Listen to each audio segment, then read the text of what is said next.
Good morning, everyone. Welcome to Morning. Unity Feel. And today is October the 1st. I am not sure how it got to be October the 1st, but there we are. So, as we come together in this gathering of souls, let us remind ourselves of the mission of Unity Halton Peel to lovingly inspire transformation and be of service to the world.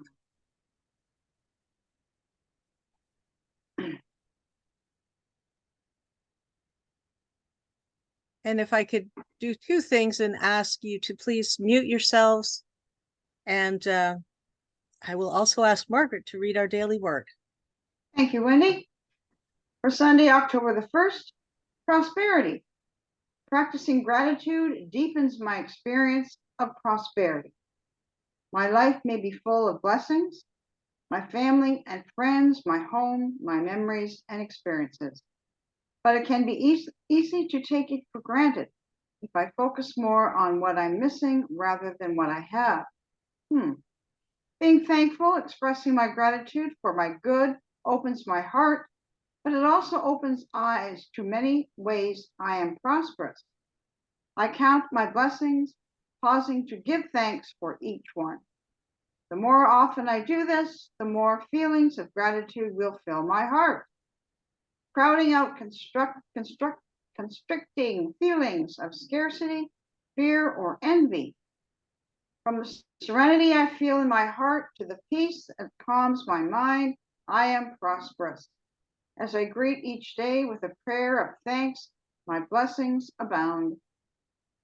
They feast on the abundance of your house, and you give them drink from the river of your delights. Psalm 36, verse 8. Thank you. Thank you, Margaret. All right. This first song I've chosen is actually a brand new one. We recently had World Day of Prayer back in September, and at the conclusion of it, or for it, Karen Drucker wrote a new song and gave everybody permission to share it. So I'm sharing. I hope you like it. I open.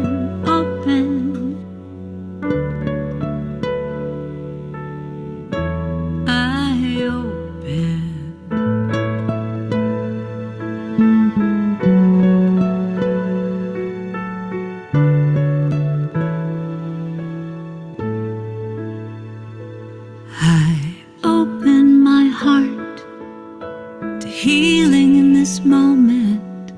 I open my heart to love. I open my heart to healing in this moment. When I open my heart, I am healed. I open my heart to healing in this moment. I open my heart to love. I open my heart to healing in this moment. When I open my heart, I am healed. I open my heart to healing in this moment. I open my heart to love. I open my heart to healing in this moment. When I open my heart, I am healed. I open my heart to all the possibilities. I open my heart, and I know when I surrender and trust and breathe in gratitude, I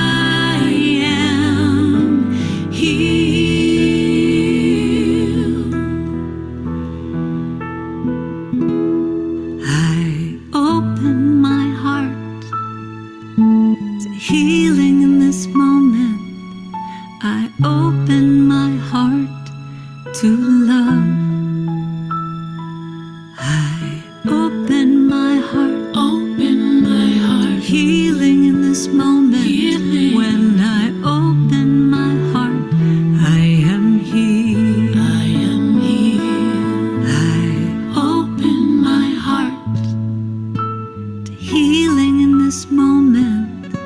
I open my heart to love. To love. I open my heart to healing in this moment. When I open my heart, I am healed.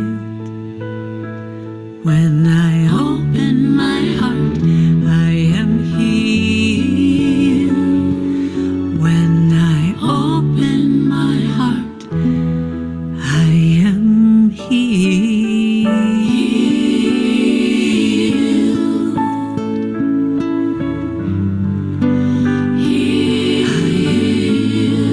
I am healed. I am healed. I am healed. I am healed. I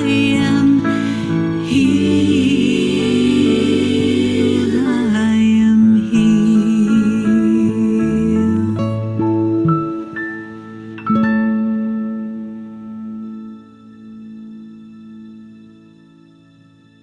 I am loving this song. Our second song, unfortunately, I don't have the lyrics. I had a busy week and didn't get time to transcribe them. Summer Osborne will be the featured musician at our Canadian conference on the 14th of this month. And this is becoming my favorite of hers. It's called As I Am. It's the title track from the same album. I am here. I am whole as I am. I am saved. I am loved as I am. I am grateful and I'm free. And I'm as perfect as can be.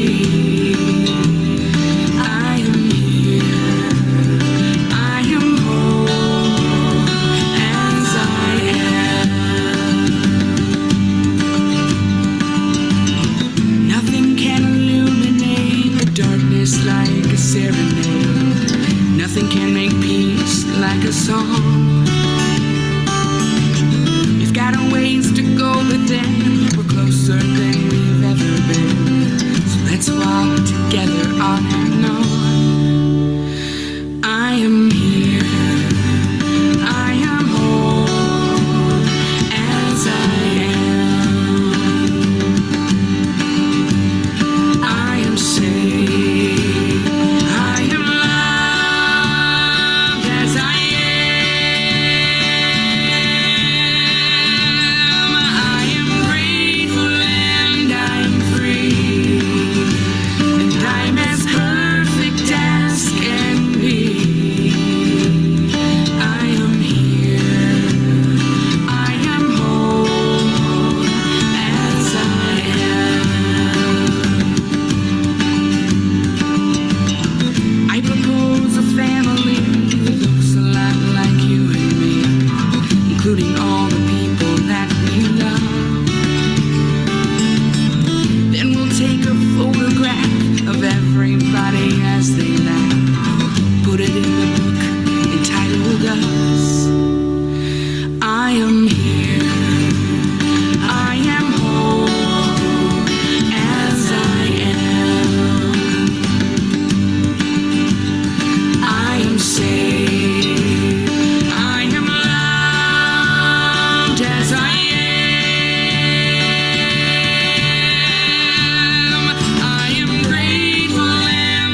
it soon will take hold, become a truth that's taught for generations, generations, generations.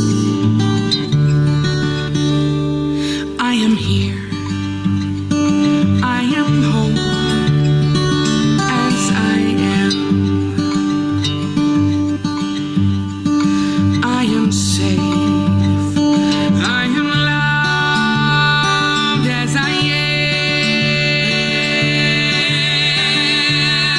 I am grateful and I'm free. Oh, I am grateful. I'm as perfect as can be. I'm perfect. I am here.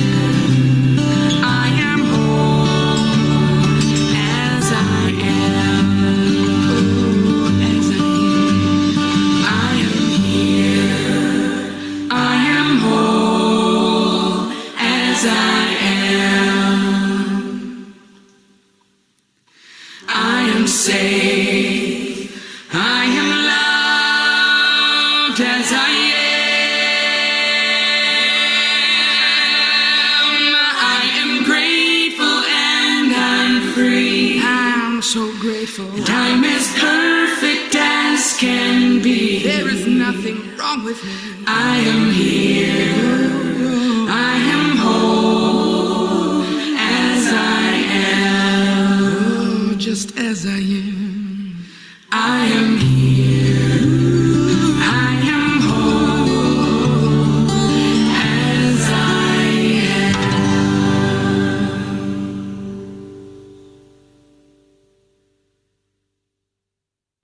I am here. Ah, loving that song. As I am. So this is the month of October, which means we get a new spiritual faculty. And the spiritual faculty for October is zeal. And for me, this can be kind of an iffy one. I'm a strong introvert, so I'm not generally noted as a zealous person. I'm not particularly known for being excited about stuff in the way that some of my friends are. But I reminded myself of our co-founder, Charles Fillmore, whose photo you see on the screen. And he wrote an affirmation in his 94th year. I fairly sizzle with zeal and enthusiasm and spring forth with a mighty faith to do the things that ought to be done by me. And if you can't read his writing, there you go. And it became something of a joke when I was in training to become a licensed Unity teacher. We'd ask each other, are you sizzling? And usually the answer would be almost. Sometimes it can take a bit to get going. And I especially notice at this time of year as the days shorten and we get darker earlier and, there's not as much light. And when I was working, it always bothered me that I was indoors away from windows for the sunlight because I'd arrive in the dark and I'd leave in the dark in this time. So how do we get about finding that spiritual faculty of zeal? I don't mean the part that wants to tell you all about how the Blue Jays did or didn't do over the weekend. I don't mean the part that gets excited when your favorite movie star, releases a new movie. I don't mean when, a political party has a platform that you can really get on board with. I mean spiritual zeal, and I'll give you some examples in a moment. But let's just talk about when Charles Fillmore developed these 12 powers. He talked about having a space in the body, having a place where it resided. And this is the one that makes the most sense to me. Others do. Love in your heart, that makes a lot of sense. But your zeal faculty is back here. And whenever I do something that I don't want to do and I'm trying to force it, I'll get a headache right there. If I'm feeling pushed by something or I'm feeling frustrated by something, I will get a pain right there. I will know, okay, my zeal is out of balance right now, and I need to take some breaths and maybe some quiet time and get back into a center where my spiritual zeal and its human outworking are back in balance again. So this radiates our energy to accomplish good. I love how they've captured this child, in a moment of joy. And I think that's been the problem for me, is that for me, zeal was about the zealots, who were a class of priestly men in the Bible. And they were very, particular, I guess I would say, about how things were done.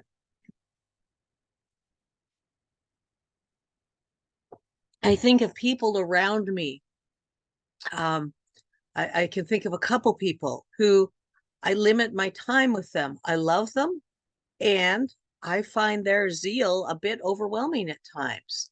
I don't know if any of you have had that same experience.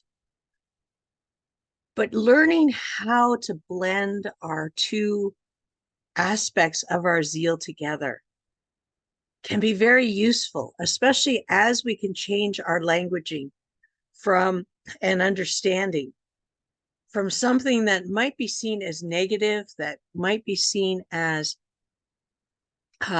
unhealthy, to something that actually supports us and encourages us and allows us to move forward. So as always, this is based on the booklet, Your God-Given Gifts. I will give you the link because we've got it available for free download at our website. So as always, there are 7 steps. Again, I've said it, I don't know how many times this year. It's not a lateral or a linear progression. It's kind of a roller coaster at times. You can move forward, you can move backwards, make it a dance, add a couple twirls. So our first level, for want of a better word, is dissatisfaction. That's the point at which we realize deep inside ourselves something isn't right. Something isn't making us happy. Something isn't bringing us joy. Something there's a lack there that needs to be filled. And that awareness allows us to bring ourselves into, okay, the human side, being 100% in that isn't really working for me. So what if I give myself permission, because the ego is going to say, no, you don't want to. I'm the boss here. That you say to your ego, okay, we're just going to try a little bit of a spiritual experiment. Okay. And you can go and complain and say, I want to be in charge, but we're going to just take this and move forward. Move into a desire.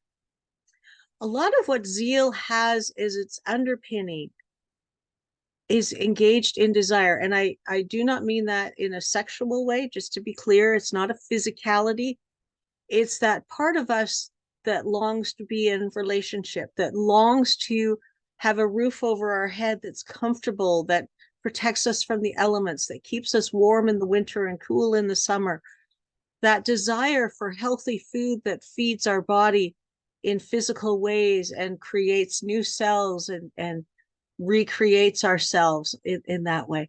And the desire that, perhaps you want to see the pyramids of Egypt, that understanding at a human level that there's something more that we want. And at a spiritual level, there's also that desire for calm, that desire for peace, that desire to be aware at a greater level of our oneness, not only with each other, but with the spiritual ethers. Call it God. I was about to go into a song here. Call it Buddha, call it Allah, call it Hashem, whatever that nameless, spiritual, eternal, universal, whatever it is, because I've yet to find a word in the English language or even a phrase of words that describe the divine. So we're going to use divine because I don't know what else to use. And I recognize for some people, words like God can be triggering. Words like goddess can even be triggering. And I personally, where you are is perfect. But we have that desire, we have that awareness within ourselves that we want more. And not in a grabby, but that we're aware that we've been, as a number of songs talk about, that someone's taken to a room and shown all the blessings that they didn't receive because they didn't ask for them. They didn't open themselves up to receive. The next step is dedication. Remember, I was talking about the ego a couple seconds ago? Ego is going to come up every so often. Ego is going to come up and say, well, let's be zealous about me, about whatever gives me that rush of endorphin or mental brain chemistry, that part that makes me feel good. Spirituality sometimes can be challenging. So keeping ourselves dedicated, keeping that kind of, I think of it like a hybrid car. It always has a certain level of battery running. And that's like our zeal. It's that oomph. And how do we get into that? We dedicate ourselves. We make ourselves that commitment that we will be aware, that we will be mindful, that perhaps we will adjust our schedule to ensure that we get 10 minutes of meditation or quiet time or silence or walking meditation, something that brings us into that space before we start our day, and perhaps the same at the end of the day, that we are dedicated to exploring our spiritual side, exploring and expanding that, whether it's with books or talks like this, or attending a class, or just being silent and listening to what is coming from within. Never repress the impulse, the force, the zeal welling up within you. I think that's one of my challenges, is because I can get really excited about stuff, but it's usually stuff that other people don't get excited about. Like for me, reading scriptures, whether it's in the Christian Bible or in the Torah, in Jewish translations to English, or reading the Bhagavad Gita, or reading the Dead Sea Scroll materials, I can get excited about that. And I know other people don't, and that's fine. But I have a zeal for that. That's something that feeds me. That's something that gets me excited, because it's a nice balance. I can find the spiritual lessons, and I can learn some history, and I can learn about other people and how they might have lived and what they believed. So it's this blending of the two, the human and the spiritual. And let your zeal be tempered with wisdom. Just kind of being tangentially aware of what's happening in the world. Sometimes people get really zealous, but they haven't tempered it with wisdom. They haven't taken that step back to say, is this the best choice for me? Is this the best choice for the people around me? Is this the best choice for my city, for my town, for my county, for my world? And just to find that. We talked about wisdom previously. So if you're watching on YouTube, go back and find my talk on that. But finding that balance too between the faculties, and finding that space where we're not just running off, in all directions, but we're tempering that wisdom, that zeal with wisdom, so that we're not getting out of control. The next 4 I've kind of put together because, as always, we hit what the power in this description at the middle, where we've gotten to the point where we've put in enough practice, spiritually and humanly, that we have a greater understanding of zeal. It's become a part of us. We don't have to think so much about it. We might have to think a little bit, but it's not as onerous as it was in steps 2 or 3. And now we can allow that to come out of us. We can give ourselves permission, particularly those of us who kind of shy away, or who were raised in a family of origin where your emotions were to be fairly calm and just steady. and not go up and down too much. I think that's part of the heritage for many of us, that stiff upper lip and all that. But allowing ourselves permission to get excited about things, to be engaged with things. A quickening, meaning that it's becoming greater in ourselves. And it might even be pushing that old ego out to a certain extent, that it becomes more and more a part of us, and we think less and less about it. It's almost instinctual. I haven't quite figured out the difference between spiritual and an instinctual, and maybe it's just two words for the same thing. Genius. Genius is one of those words that has many meanings, but it can also mean a new start. And we can consider that when we're at this point, we are so engaged with our spiritual zeal that it's second nature, that it actually is like, someone explained this to me once, and I said to her, I hope you realize I'm going to borrow this. It's like we're at a point of sending off a rocket. Now, I'm old enough to remember, the Saturn rockets with their sections that fell off and another fire lit to push the astronauts further into space. But even now, zeal is like that initial thruster rocket. If you don't have that initial oomph, you won't escape the gravity that you need to get to the space station, or to get to the moon, or to get to wherever folks are wanting to go. You need that oomph. You need that quickening, that energy to move you forward. And of course, energy is that final step where you are zeal, where you have manifested that so much in yourself that it's not thinking anymore. It just is. Not there yet. 7th level is mastery. And I don't know, maybe once or twice I've had an oomph that got me out of the pull of gravity. Not sure, but that's okay, because I'm still here, so that means I still have lessons to learn. Zeal is the impulse to go forward, the urge behind all things. When I think of zeal now, I think of two things. I think of that urge to do things. And it doesn't have to be, I think we use so much words around zealous. We tend to use it around philosophies or political platforms, that people are zealous about that, or a social justice concept. And it can have a negative connotation. I'm not saying that it does, but it can develop a negative connotation over time. But if we can bring ourselves back into what is the positive side, what is that we can benefit from being in our zeal, that urge to behind all things to go forward. To be with zeal is to be without the zest of living. And that's from Charles, of course. And I love that they put this against jelly beans, because there are some colors of jelly beans flavors of jelly beans I don't like. Just being honest. But I can get excited if someone says, would you like to share them with me?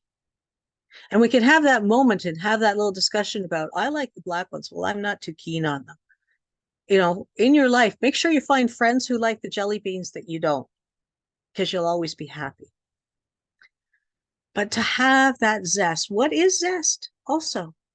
Zest is that very thin peel of a citrus fruit. We use in marmalade, or we sugar it and make it a treat. And it's so sweet, and it has that tang of sourness, but it's that balance between the citrus and the sweet. So too with our zeal, finding that balance. So I have a wonder for the week. I haven't done this in a while. I was thinking, why haven't I been doing this? But it came to me that it was time for one. So what brings you joy or excitement, or both? What brings you, what is it that when you think about, even if you're not about to do it, it brings you joy? As we were listening to Summer's song, that picture of the labyrinth at Unity Village, I took. And as I was listening to Summer and trying to sing along with her, I was feeling joyful because Summer was one of our main musicians at convention. So I was reliving those experiences of being in a huge room of Unity folk, being with my peeps at Unity at the hotel and walking the labyrinth a couple times while I was there. And so it brought me that sense of, I'm feeling those emotions from that time.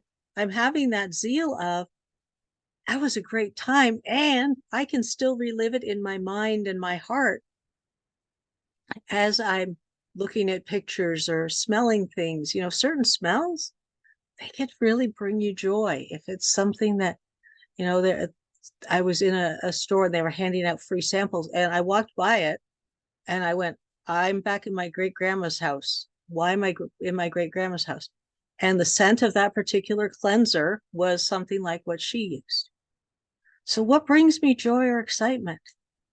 It doesn't have to be something that you plan. It doesn't have to be something that you have to wait for. You don't have to wait to be in Egypt looking at the pyramids in person to feel joy about them, to feel excitement about them. You can do it right here, right now.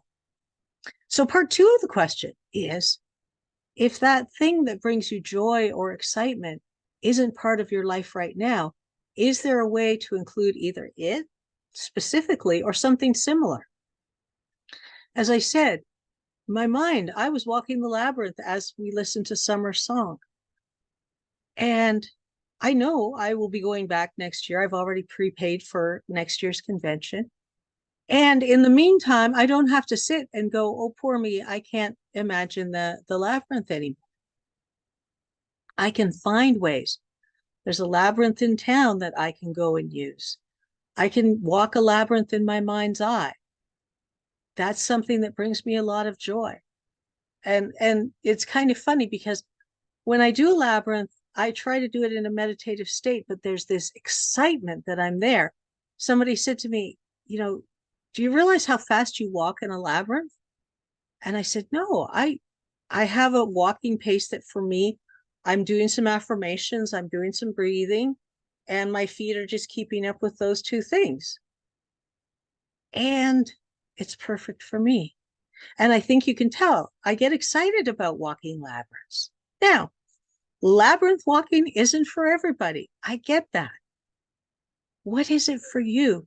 And because we're all individuals, because we are all unique, I will be willing to bet that someone, whether in the Zoom room today or on YouTube or Facebook later, will say, oh, I don't do labyrinths, but I love to.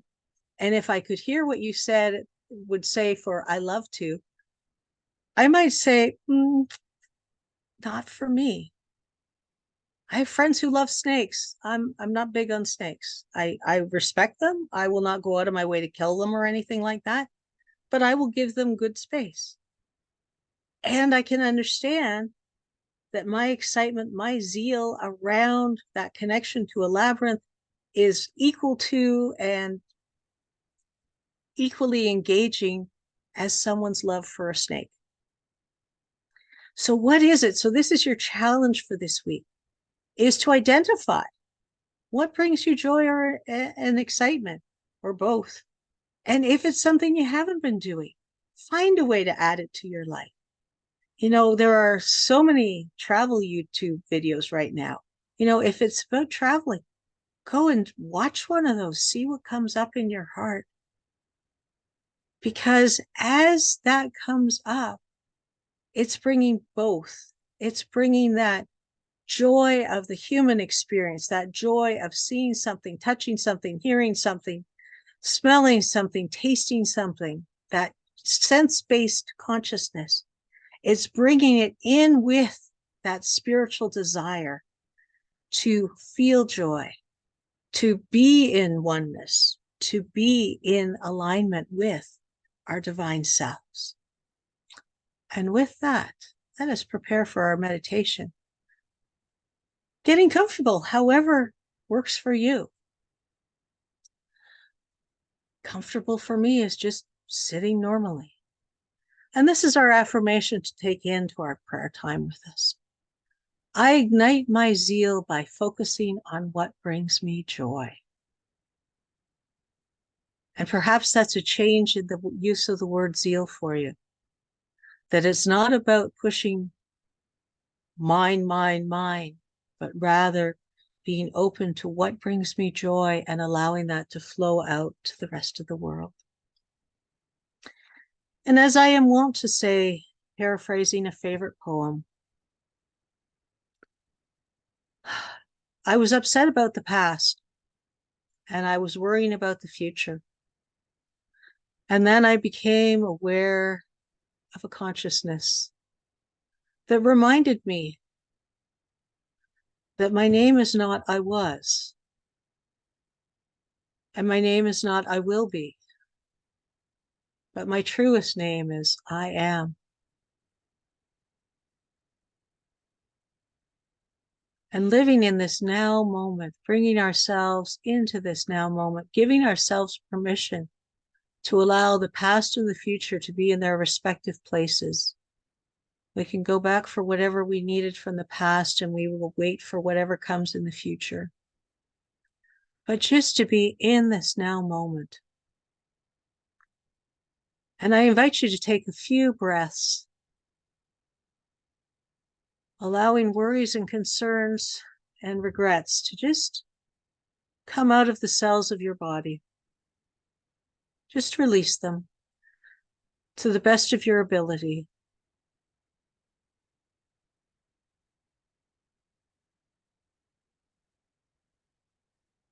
And as we join together, we recognize our zeal for spiritual understanding. And we honor and give thanks those who have brought us to this time, this place, this moment. Those who have served as mentors, those who have shared their joy and excitement and taught us and brought out from us our own inner joy, our own inner zeal, our own ability to say yes with enthusiasm.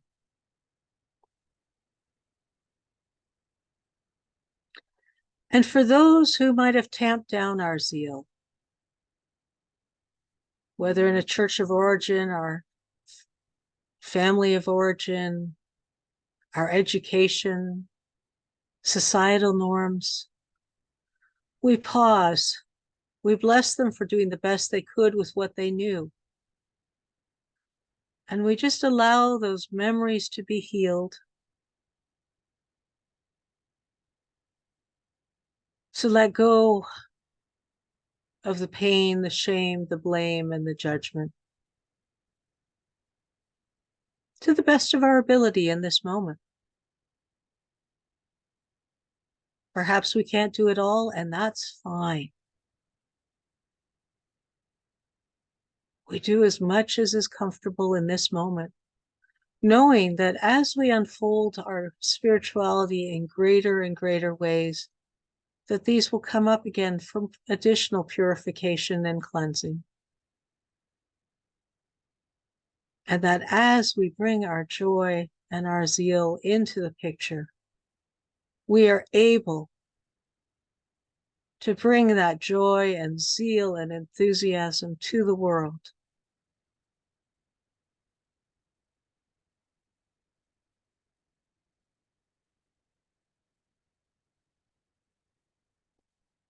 And let us hold the world, seeing it filled with zeal for oneness, for healing, for prosperity, for wholeness.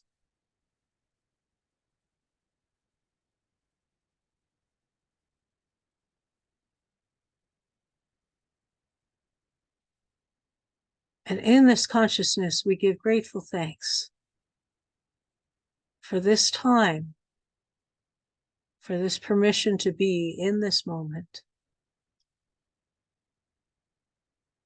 And so it is, and so I am. Amen.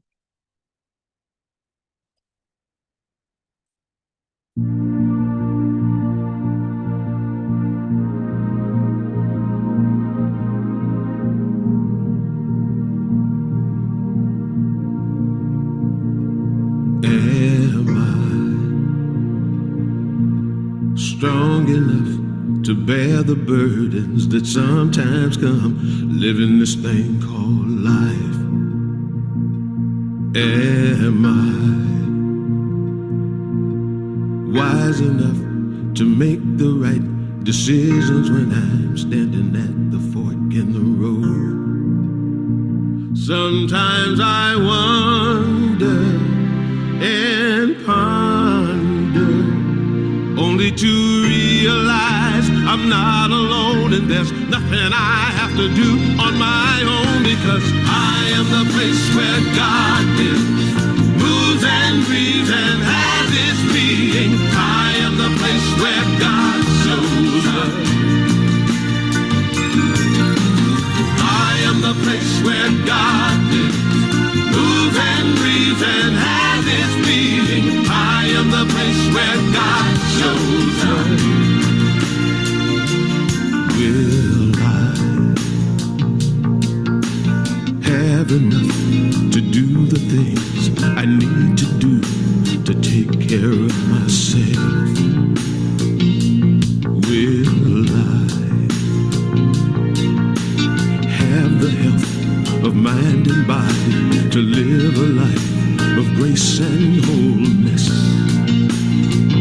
Sometimes I wonder and ponder, only to realize I'm not alone and there's nothing I have to do on my own, because I am the place where God lives, moves and breathes and has its being. I am the place where God shows up.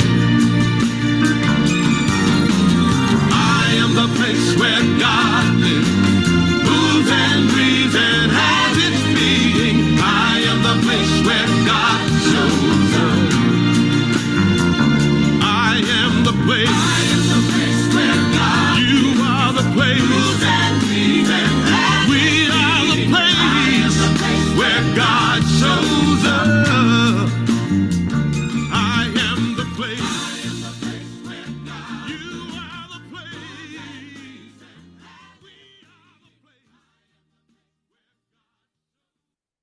As I said in the talk, you can download the booklet, Discover Your God-Given Potential, at our website.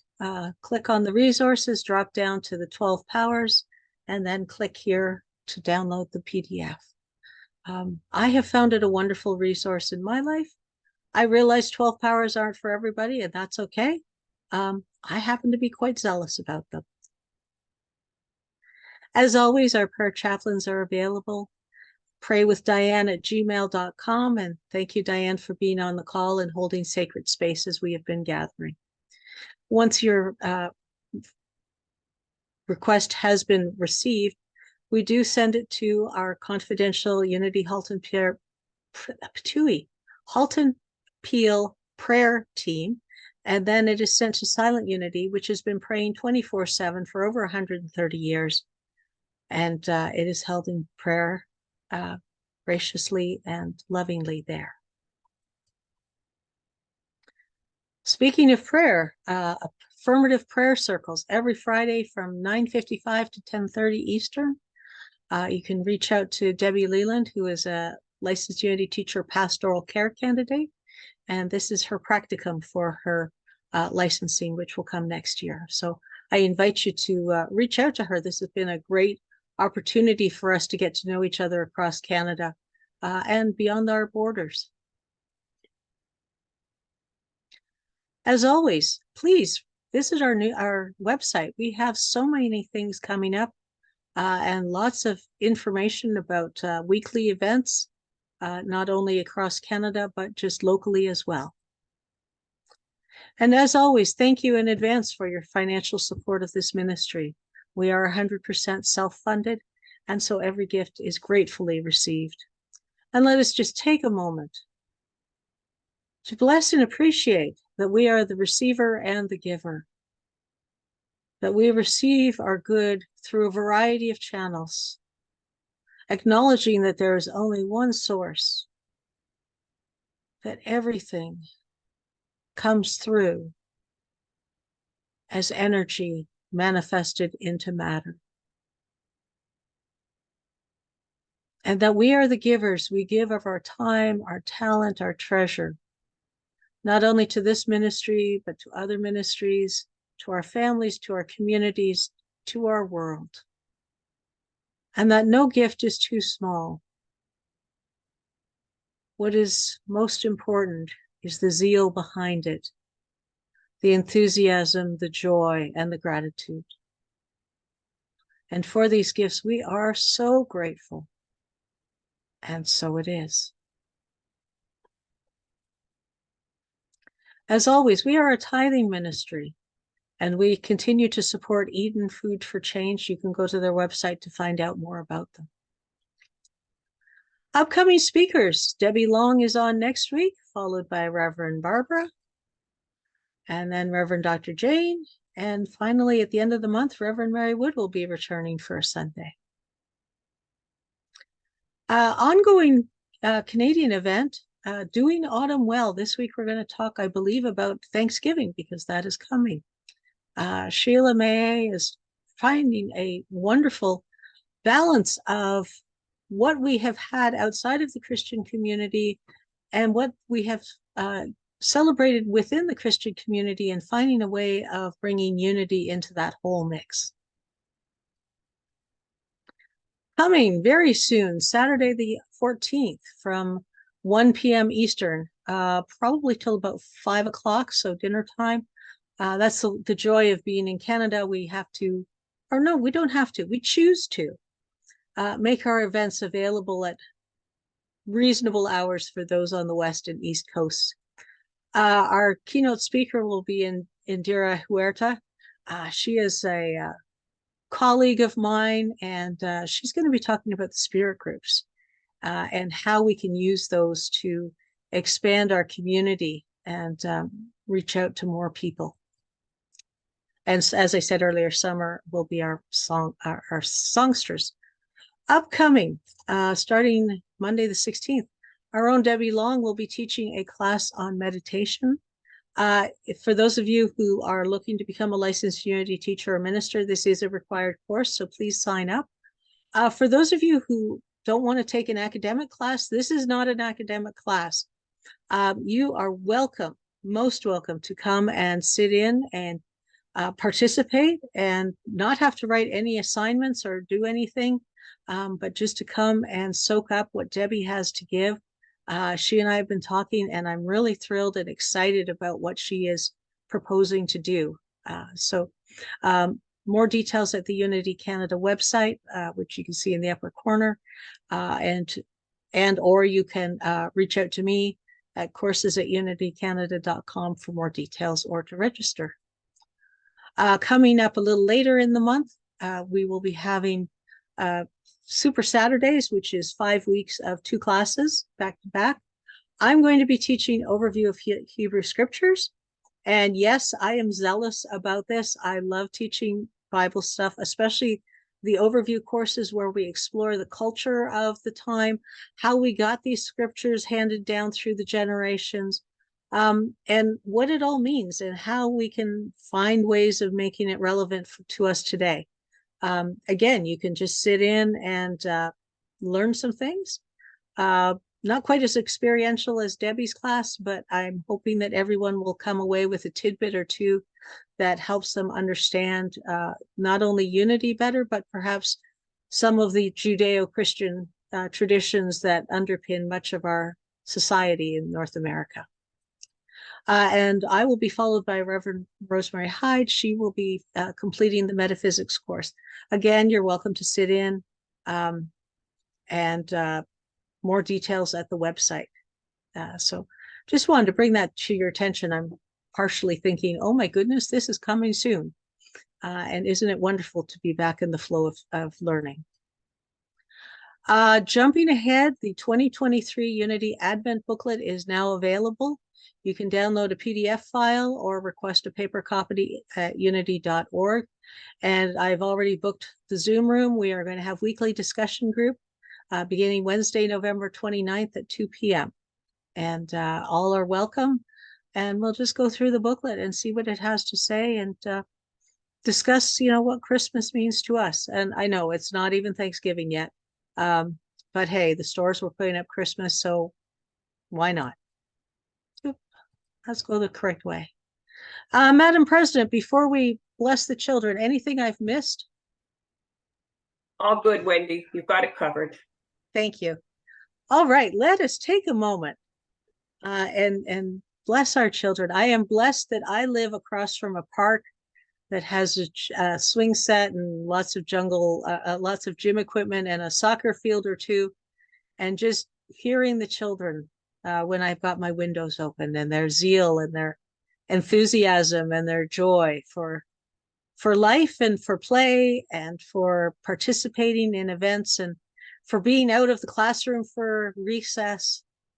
So let us just see our children in our mind's eye. And together we say, children and youth of unity and of the world, we love you, we bless you, and we appreciate you just the way you are. And for the parents and grandparents out there, I concur. If we could bottle up their enthusiasm and sell it, we would all be millionaires. And as we bring our gathering to a close, let us use the words of James Dillard Freeman. The light of God surrounds us. I am light. The love of God enfolds us. I am love. The power of God protects us. I am power. The presence of God watches over us. I am presence. Wherever we are, God is. I am divine. And now we'll have Sue Riley sing us out. Thank you for joining us today.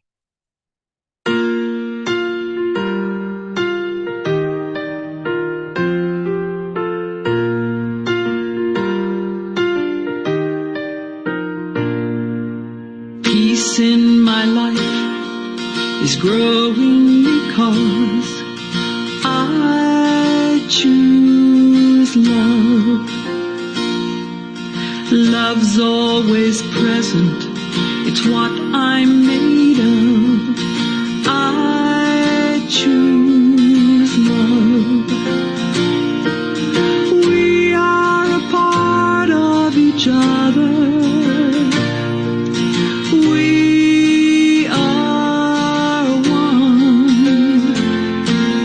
one tie that binds us, that can't be undone. I choose love.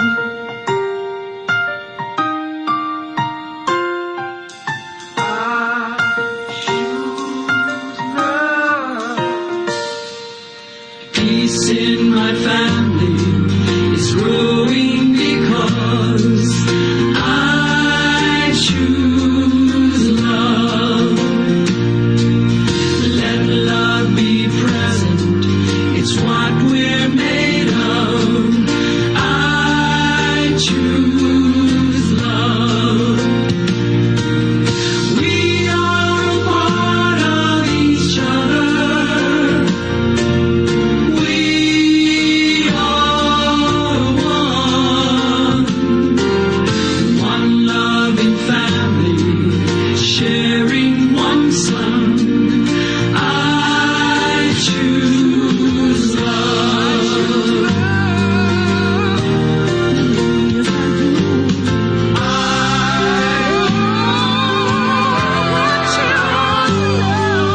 Peace for our planet is growing because I choose love. Let love be present, it's what we're made of. I choose love. We are a part of each other. We are one choice unites us. Let this be the one. I choose love. I choose love. I choose love.